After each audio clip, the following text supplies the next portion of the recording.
Kamp motosikletinin 4. bölümüyle merhaba. Geçen bölümde test sürüşünü yapmıştım. Şimdi debriyajın bitik olduğunu fark ettim ama mekanik problemlere şimdilik bir ara verip görsele geçmeye karar verdim. Bu bölümde aldığım led stop ve sinyallerin montajıyla başlıyorum. Önce arka tarafı bitirip daha sonra öne yeni sepet tasarımı ve yeni far tasarımı ile devam edeceğim.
Bu da buji olmazsa olmazımız.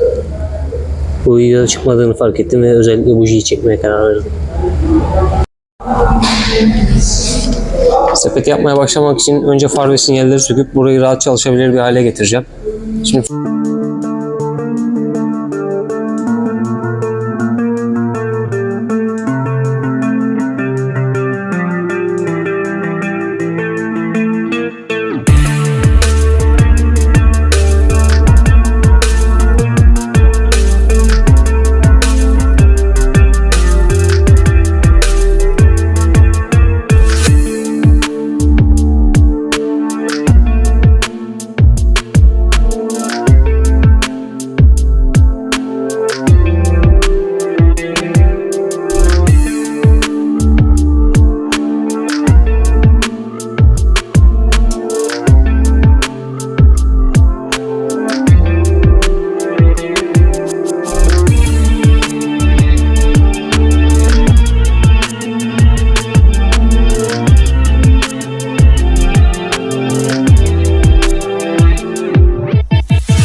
Şimdi burada çalışabileceğimiz bir alan kazanmış olduk.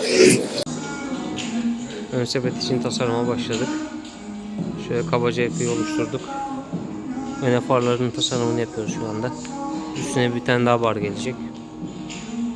Bugün Bülent abinin dükkanındayız.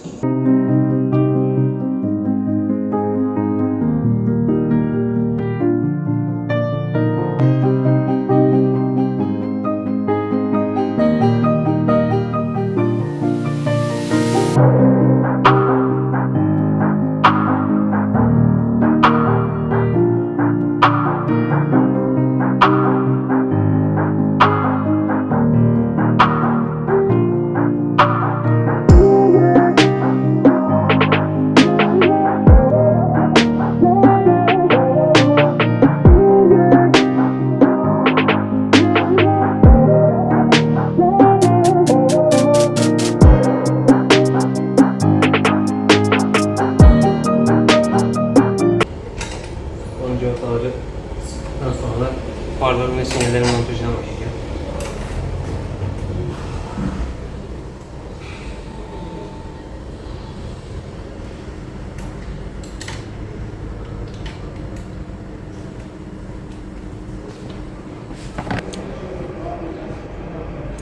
Şimdi sırasıyla farlarla başlıyoruz.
bitirdim.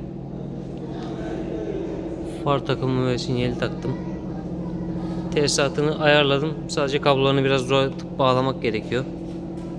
Şimdi yan kapaklarını taktım. Şimdilik bu şekilde. Bir sonraki bölümde debriyajını açıp onu tamir ederim. Şimdilik bu kadar.